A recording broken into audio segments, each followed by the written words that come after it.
Hey guys, Dr. Frank here, founder of AddictionMindset recovery coaching programs. And in today's brief video, I want to talk about what I call the triad of addictions, which is to nicotine, THC, and energy drinks, or what I refer to as the quintet of addictions: nicotine, THC, energy drinks, video games, and pornography. Here at Addiction Mindset Recovery Coaching, we help people quit nicotine, THC, energy drinks, pornography, and a whole host of other addictions. So let's take a moment and go back to when I was in high school. I had three primary addictions: nicotine, THC, and energy drink addiction. And I bet if you take a moment and either look at yourself or think of someone that you know, the chances are if they use nicotine or they drink energy drinks, that they do both. Very, very rarely do I meet someone who drinks energy drinks and doesn't consume a nicotine product, whether that's a vape or cigarettes. And very, very rarely do I meet someone who uses nicotine who doesn't use energy drinks. Now, THC usually is found in that mixture of things, not all the time, but usually THC usage is in there somewhere, probably to help calm the person down after all the stimulants that they're putting in their body. And then if we go a step further, it's not uncommon to see that individual also struggling with video game addiction and pornography addiction, or one or the other. Now, you might be thinking to yourself, Dr. Frank, that's not cocaine, that's not opioids, these things aren't bad. Why are you even wasting your breath talking about them? And I'm here to tell you something very serious. The reality is the consequences of each of these addictions, especially when we take them in totality, when we combine all of these substances, all of these things together, the consequences of addiction looks very, very, very similar to someone who's addicted to hard drugs, someone who's addicted to drugs. And what do I mean by that? What are the consequences of addiction? Well, it's the impact that each of these things have on your mental health, on your physical health, on your finances, on your relationships, on your motivation, your ambition, your drive, the amount of time that each of these addictions rob you of, time that you should be putting into something productive. The consequences of these addictions, especially when in combination or in conjunction with one another, look very, very, very similar to that of someone with a more serious drug addiction. Now, the sad thing is, very infrequently do we hear someone talking about the combination of these things. And I would argue that this is the new wave of addiction that we are going to see in society, especially. I think it started with my generation, millennials, and we're definitely going to see this going into the younger generations. Was that Gen Z? We're definitely going to see this. I can guarantee you some of the most common reasons people call my offices are to help with nicotine, THC, and energy drink addiction, pornography too. And chances are they have all three or four of those things happening at once. Now, why is that a problem? Let's start with nicotine. So nicotine is a drug. It comes from a plant, yes, but nicotine is a drug, or if it's in vapes, it's nicotine salts. And nicotine, every time we consume it, releases dopamine. Dopamine is that neurotransmitter that makes us feel good. It's that neurotransmitter that brings us joy. The problem is your brain is going to start to prefer nicotine as a source of joy, as a source of happiness. And what that's going to lead to is you're not going to pursue other things in your life, potentially, that bring you joy and happiness. You're going to be less motivated to go and do things that bring you true joy, true happiness, because your brain sees nicotine as an easy source of that. And the catch-22 on nicotine is it doesn't bring you joy, it doesn't bring you happiness. It makes most people quite depressed. Most people who are addicted to cigarettes or vapes, they want to quit So it's a really screwed up situation because the very thing that's making them feel bad, their brain is under the impression that it makes them feel good. And they get stuck in that cycle of nicotine addiction. Now, what then happens? When we consume nicotine, something else occurs. Your body releases adrenaline and norepinephrine and other types of stimulant producing things. So it gives you a kick. It gives you that it gives you a boost. Nicotine does. It's a neurostimulant.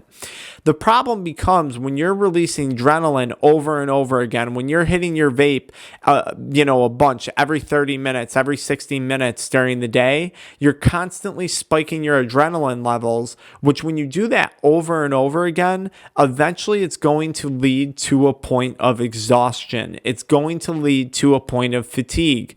That's why so many people who are addicted to nicotine are tired all the time. They're always fatigued. They're always needing to take a nap. It's because you're putting your body in fight or flight mode over and over and over again. Now, this is the perfect opportunity for energy drinks to slide into the picture. So here's this person, they're feeling kind of depressed and they're constantly putting their body in a state of fight or flight. So long term, they become exhausted. This is the perfect chance for energy drinks to find their way into your day-to-day nutrition. And I lived that.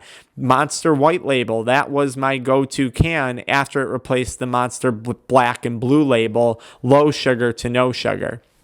Now, the problem that we then have is now, in order to create energy in your body, you wind up developing a dependence upon caffeine and other stimulants found in energy drinks. So now you're dealing with nicotine addiction and all the consequences of that.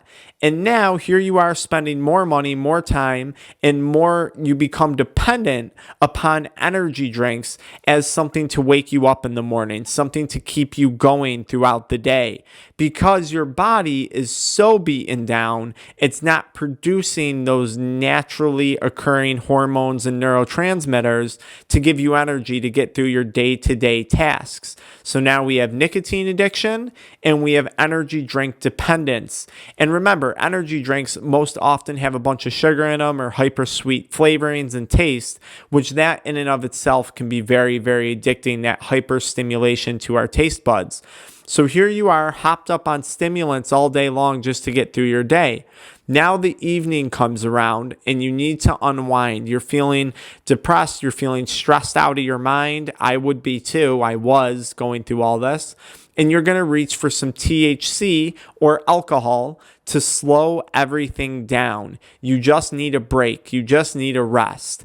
So this is the perfect opportunity for something like THC or alcohol, something that has more of a depressant feeling, a depressant type effect. And I understand not all THC is that way, and I'm not going into the specifics of that. Just hear me out. I'm just saying you're looking for something to now slow you down. So you reach for alcohol or THC to help you sleep at night. Well, of course you can't sleep. You've been hopped up on stimulants all day long. How in the heck is your body ever going to get ready to prepare for sleep and detox? So you smoke THC. Now we run into, or drink alcohol. Now we run into another problem. What occurs is these substances prevent your body from going into a deep state of sleep. So instead of getting a good night's rest where your body heals and detoxes, your body doesn't achieve deep sleep. Chances are you're stuck in some stage of light sleep, certainly not REM sleep if you're smoking all the time. And then you wake up feeling terrible. You wake up feeling like crap because you never gave your body a chance to heal and restore.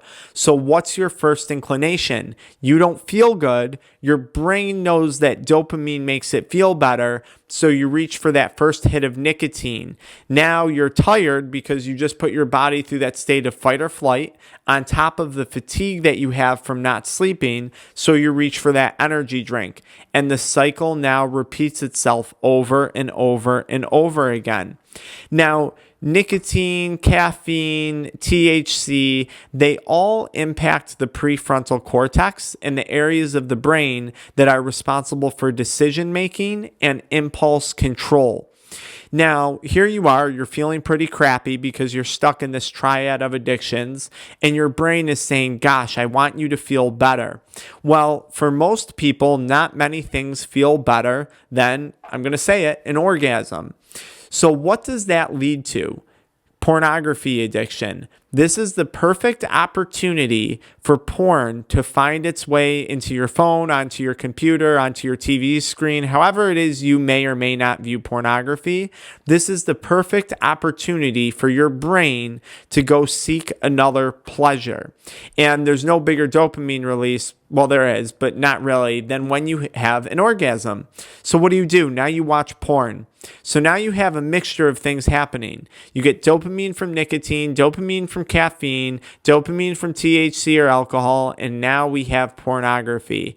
At this point, chances are, if someone's struggling this, if you're watching this and you're struggling with these addictions, you're not feeling too good about yourself. You're not feeling too motivated, because that neurotransmitter dopamine, which is meant to give you that drive, give you that motivation, that neurotransmitter dopamine, which reinforces our behaviors over and over and over again, has now become dependent upon its existence in your brain on nicotine, THC, energy drinks, and pornography. Then when you start to take those things away, you feel crappy. You enter the state of withdrawals. And for many people, withdrawals from each of those things look very, very similar to withdrawals from any other drug. The timeline, the first 3 days are the hardest. Then you got to try and get to 3 months, and then it's a full year before your brain heals. And what I just said there about the brain is extremely important. It takes a full year for your brain to heal from each of these addictions individually. So what happens when we combine all of these things into one, something that we do over and over and over again every day? We have someone who's struggling with a true addiction or a true series of addictions. Now, the most common question I get is, Dr. Frank, wouldn't it be better to quit one thing at a time, one day at a time? Quitting looks different for everyone. So the answer is possibly yes. If there's no way you can drop porn, nicotine, THC, and energy drinks in one shot, try and quit each one individually. That's fine. But my recommendation to people is identify all of your addictions, because chances are these addictions are all impacting the same areas of the brain, and chances are they all have similar consequences on your health, on your motivation, on your energy. And the goal, let's say you're trying to quit nicotine, is to feel better. Well, if you're quitting nicotine, but THC is making you feel lousy, and porn is destroying your mental health, and energy drinks are just creating more fatigue because you're constantly ramping your body up and dropping your body down, the person's going to quit nicotine and they're going to say, I still feel crappy. I still don't feel good. I'm still stuck in this depression. I'm still fatigued. I'm still exhausted all the time. Well, of course you are. You still have 3 other really aggressive addictions making their way through your body physically and making their way through your brain. So if you can, take the time to identify all the harmful addictions that you're currently suffering from and consider quitting all of them. It's hard, and only a very, very small percentage of people will succeed at quitting all of those things, especially in one shot. But if you want greater chances of success in the long run, if you want less chances of relapse in the future on any one of those things, I would highly recommend you quit all of them, because the sooner you begin to quit all of those addictions, the better you're going to feel. The more your sleep is going to improve. When your sleep improves, your body detoxes better. When your body detoxes better, you have less chances of withdrawals and relapse. You build more willpower, and you have a greater opportunity for long-term success. So if this is you and you need some accountability or you need some extra motivation, you can work with our offices here at Addiction Mindset recovery coaching. This is kind of what we specialize in, this triad or quintet of addictions. And I want you to join me in the next video about why I quit smoking weed, because weed has a lot of benefits for people. But guys, there's a reality. Some people are experiencing more negatives than they are benefits. And if that's you, you might want to consider quitting. I hope this video helps. I'll see you in the next one.